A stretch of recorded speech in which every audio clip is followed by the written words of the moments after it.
In the Christian calendar, beside the calendar that each of us have hanging on a wall somewheres in our homes, which says that today is February 14th. Today, in the Christian calendar, is what we would call a swing Sunday. It's the Sunday between the season of Epiphany and the beginning of Lent. And the day those who follow Jesus, the day that we look down at our maps and say, uh-oh, because it is the time to turn away from the twinkling lights of Christmas towards the deep wilderness of Lent. Our theme over these weeks as we began this new year of 2021 has been keeping company with Jesus. And today, from our text that was on the screen in that little video from Mark's Gospel, chapter 9, verses 2 through 9. Today, as we keep company with Jesus, we go up a mountain. And as next week comes around, we will find ourselves on the long journey of darkness of Lent as we journey and keep company with Jesus as he makes his way to the cross and ultimately to the Easter celebrations. Barbara Brown Taylor, in her sermon on the Transfiguration, begins this way. Here is a story that defies interpretation. It is the luminous story of a mystical encounter, not only between God and God's beloved, but also between those at the center of the cloud and those who watch. Those at the center are Jesus, Moses, and Elijah, and those who watch are Peter and James and John, and then, of course, there are all of us watching all of them. And most of us laboring under the illusion that our job is to figure out what the story means. The story. Well, the story starts off very ordinary. Jesus and his three closest friends, Peter, James, and John, go up a high mountain. Nothing unusual with that. Jesus often left and went up a mountain or a hillside for a time of rest and prayer. All very ordinary.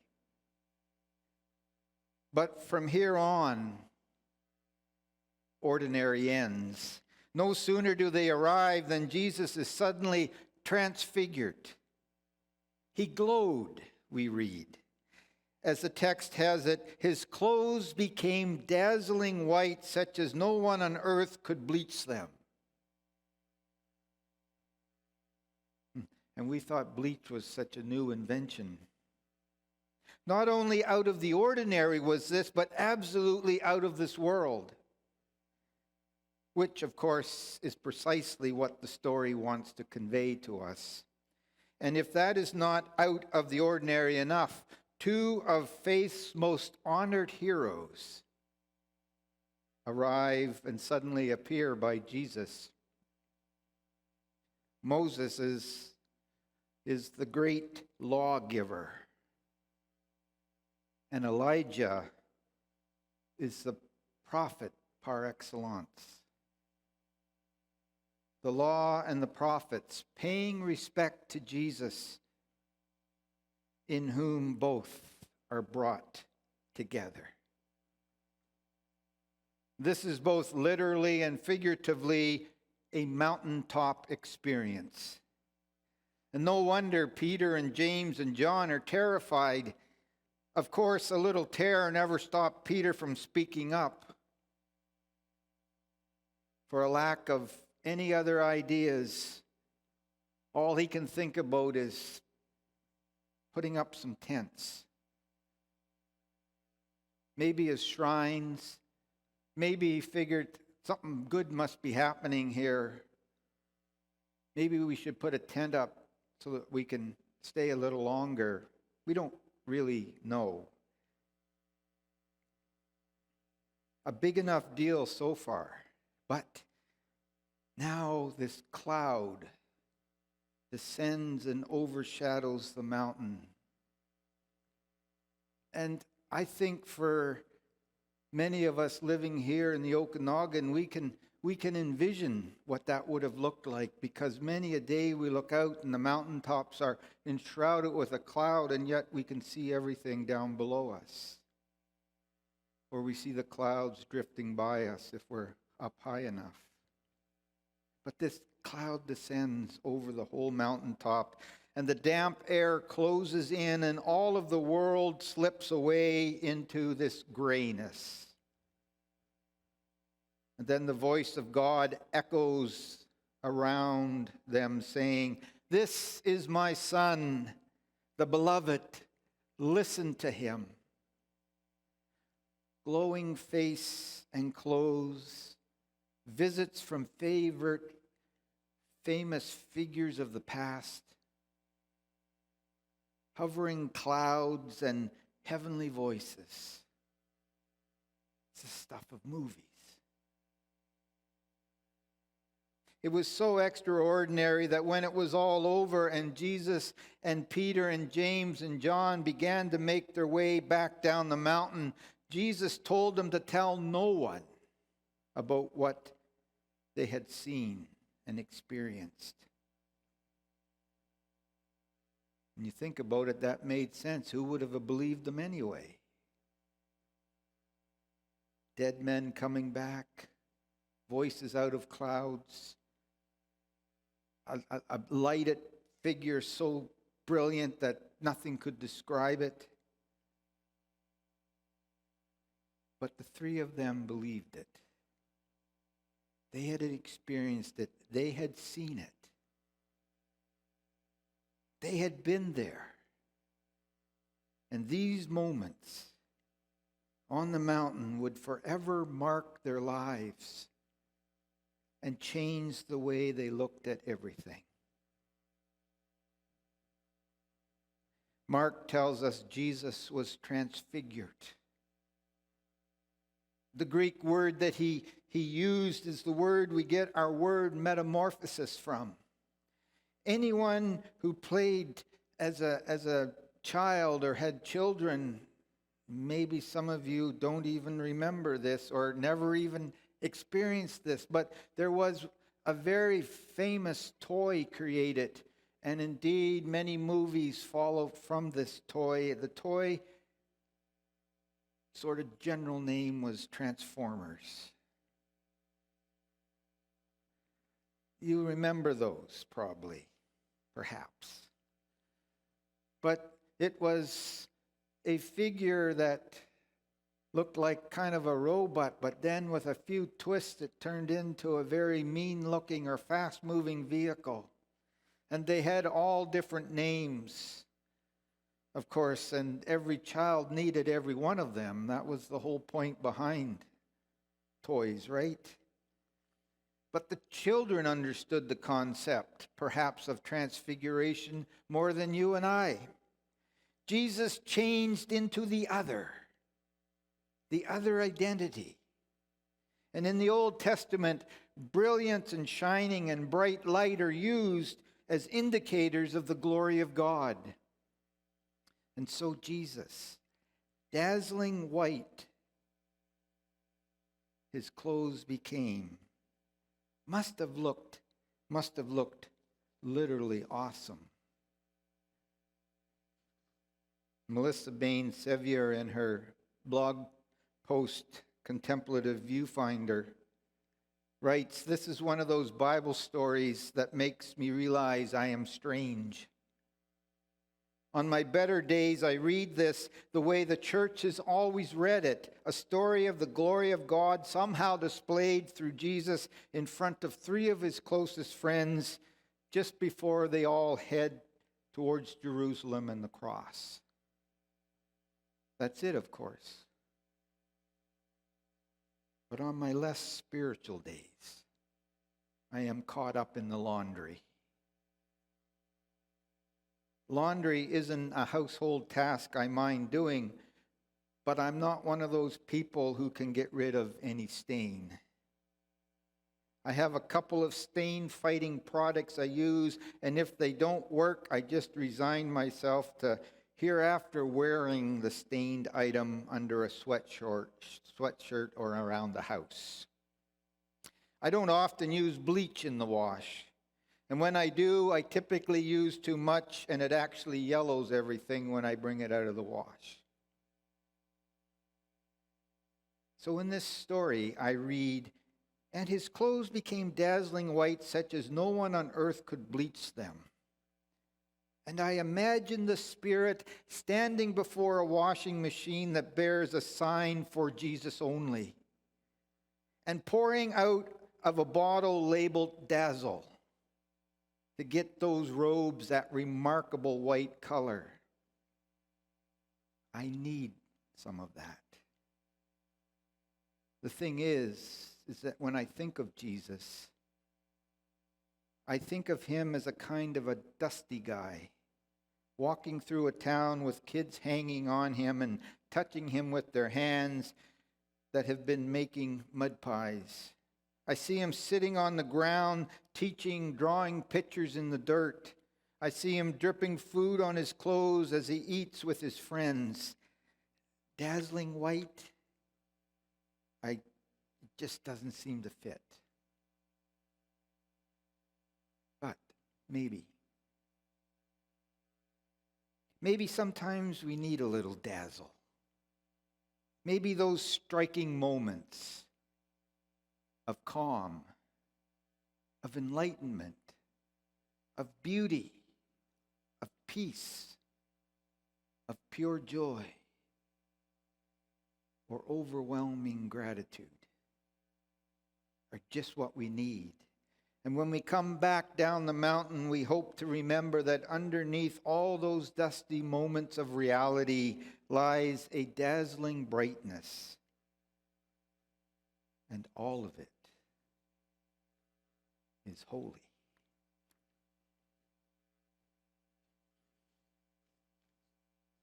Peter, James, and John, the three disciples that Jesus took with him up the mountain in our story today, were just ordinary people. They weren't particularly spiritual. They didn't understand very much. And they weren't even particularly reliable. For although they were the three singled out after the Last Supper to watch with Jesus in the Garden of Gethsemane, they all failed to stay awake. And along with the other disciples, they all deserted Jesus when the crunch time came. And so although they had this amazing mountaintop experience of transfiguration and they heard God speaking to them from a cloud, nothing much changed for them initially. It was only years later, after Jesus had died and risen again, that those early experiences came into their own. And Peter and James and John became the acknowledged leaders of the early church.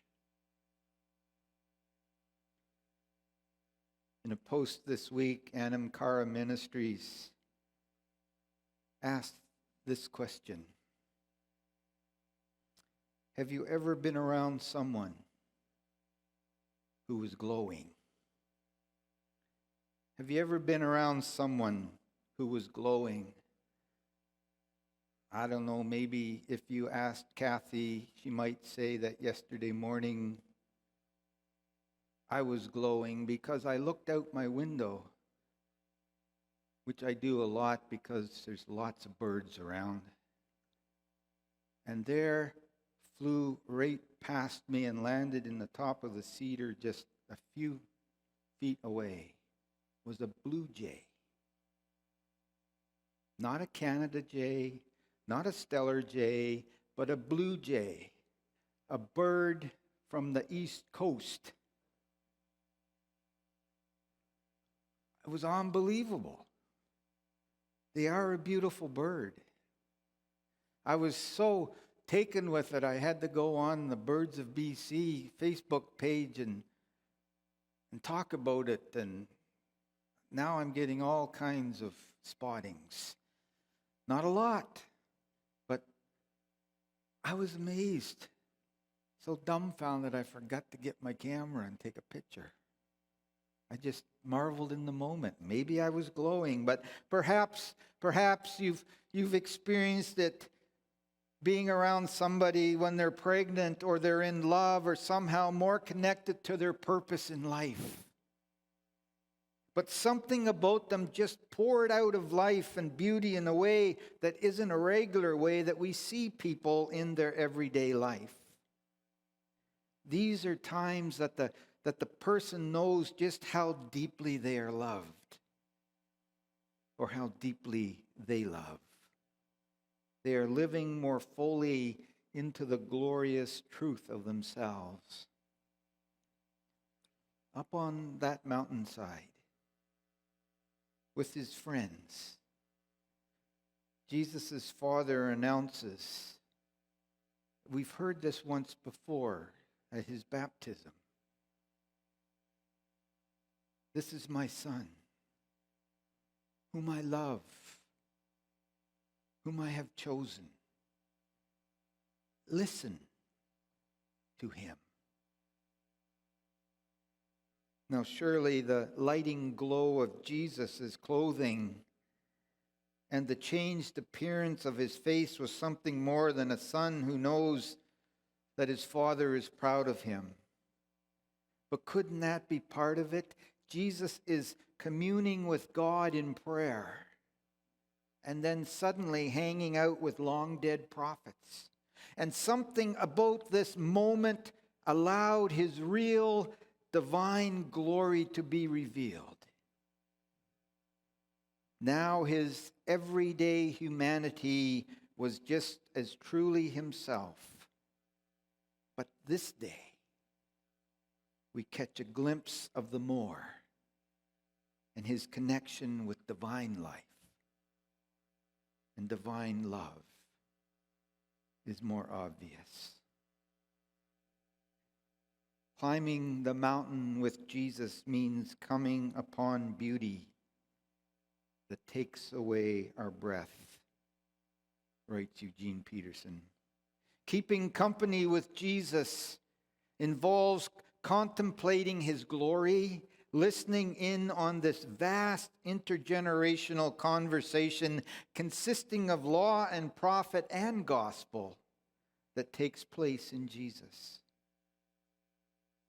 Hearing the divine confirmation of revelation in Jesus.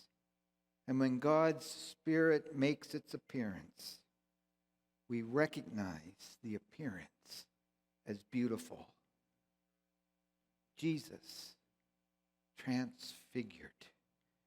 Jesus is the form of revelation, and the light does not fall on this form from above or from outside. Rather, it breaks forth from the form's interior. It comes from within. And the only adequate response that can be made to light is to keep our eyes open, to attend to what is illuminated, to be in adoration. In his fanciful theological ABCs book, Whistling in the Dark, Frederick Buechner muses on the Transfiguration this way.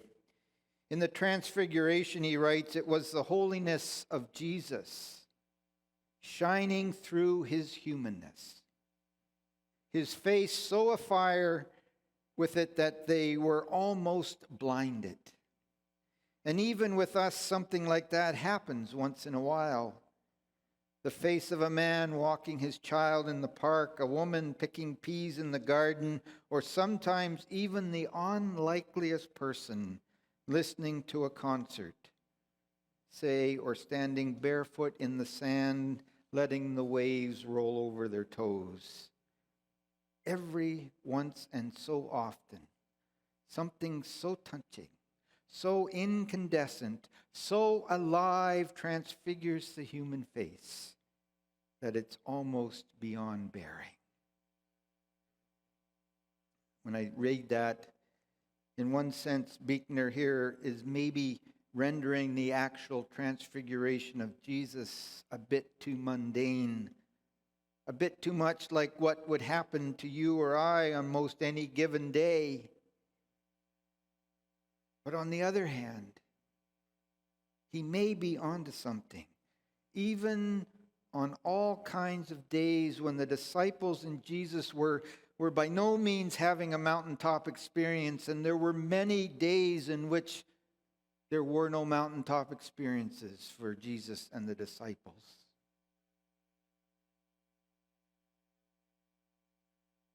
There were no dazzling garments, whiter than whites, nowhere to be seen. Even then, when Jesus smiled kindly at lepers, looked pained to see a sinner being shunned by the temple, or looked winsome after telling a hurting prostitute to go in peace because her sins were forgiven. There was a sense, was there not, in which the disciples were seeing the face of the divine transfigured in also those ordinary moments? They were seeing hints of glory. Hints of glory. They were seeing true God of true God. Vividly and surprisingly, and yes, dazzlingly on display in God's one and only Son. Full of grace. Full of truth.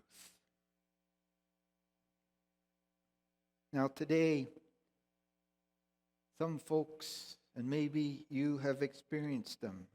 I suspect sometime in our life, we will all experience at least one mountaintop experience. Where we just become overwhelmingly spiritually connected because of the revelation of wherever that event might be taking place. But just as only a quarter of the disciples experienced the glory of the transfiguration, so not everybody has mountaintop experiences. Many of us just muddle along in a bit of a cloud, not quite knowing exactly where we're going and not able to see the way ahead very clearly. And most of us experience clouds from time to time. But they're not necessarily white, fluffy clouds, are they? The clouds which gather over human lives are often dark and ominous and threatening. So I think it's important and it's worth remembering that no matter how glorious the transfiguration experience, God didn't speak at all during it.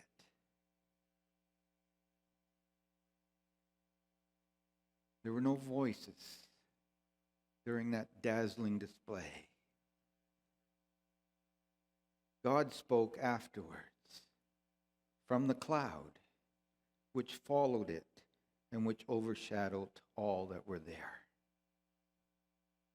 And God didn't give a particularly earth-shattering message, but simply repeated the words that he did at Jesus' baptism. This is my beloved Son. Listen to him. Perhaps when we're overshadowed by clouds, we sometimes expect God to give a very specific direction, telling us exactly what to do and how to do it. But if we're expecting that, maybe we fail to hear the quiet voice and the gentle message which simply says, listen to me. Listen to me. listening to God can transfigure our lives. And although it wasn't immediately apparent, those ordinary disciples listened sufficiently to God's voice that day in the cloud to enable their lives to be transfigured at a later date. And perhaps if we want our lives to be transfigured, we simply need to listen to God when the clouds overshadow us. A strong biblical theme here is the idea that our world is very dark and that Jesus is the light of God, penetrating earth's blackness and bleakness, and that the church, the body of Christ, is the lingering glow of divine radiance, pushing the transformations of heaven a little further through recessed corners of shame and pain. A humbling question for each of us this day. How are you and I glowing? How are you and I glowing?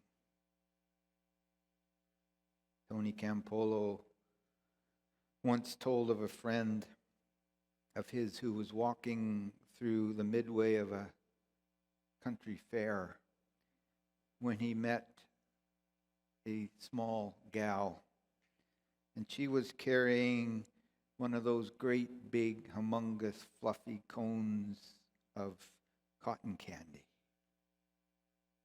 almost as large as herself. And he said to her, "My, how can a little girl like you eat all that cotton candy?" Well, she said to him,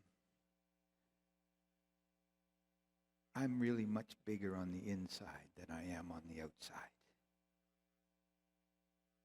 And so it is with us. On the outside, we seem to be nothing. Like Jesus' helpless disciples below the mountain of transfiguration, but on the inside, we are as big as the kingdom and the power and the glory of God. Let me say that again. On the inside, we are as big as the kingdom and the power and the glory of God.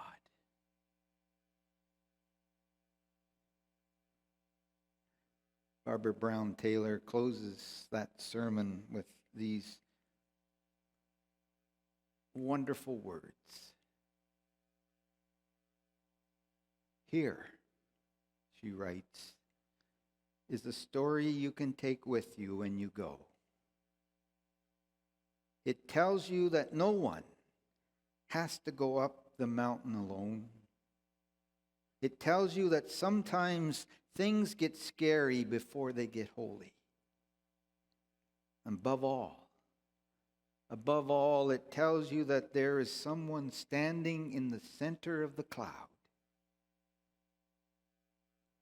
with you, shining so brightly that you may never be able to wrap your mind around him, but who is worth listening to all the same. Because he is God's beloved, and you are his. And whatever comes next,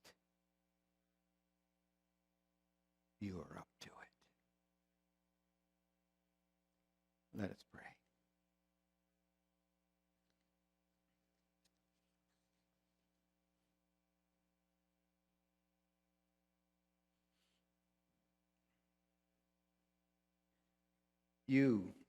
You are the pre-dawn glow that promises yet another new beginning.